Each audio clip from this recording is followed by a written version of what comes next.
نبی کریم صلی اللہ تعالیٰ علیہ وسلم کی بارگاہ میں ایک شخص آیا اور آ کر کہنے لگا یا رسول اللہ رزق میں کمی ہے، برکت نہیں ہے۔ میرے محبوب نے فرمایا اچھا بھائی ایسا کرو، فجر کی سنت پڑھنے کے بعد اور فرضوں کے درمیان جو یہ وقت ہوتا ہے اس وقت کے اندر ایک وظیفہ کرو۔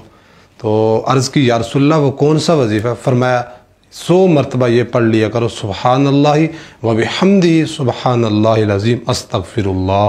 حضرت علی پاک فرماتے ہیں اگر کوئی ان سنت اور فرض کے درمیان نہیں پڑھ سکتا تو علی پاک فرماتے ہیں وہ فجر کی نماز کے فوراً بعد 100 مرتبہ پڑھ لے تو اللہ تعالیٰ آپ کے رزق میں برکت ڈالے گا۔ اور وہ شخص کچھ دنوں کے بعد آیا میرے کریم کے پاس اور عرض کی یا رسول اللہ نے اتنا مال دیا اب مال رکھنے کی جگہ نہیں ہے۔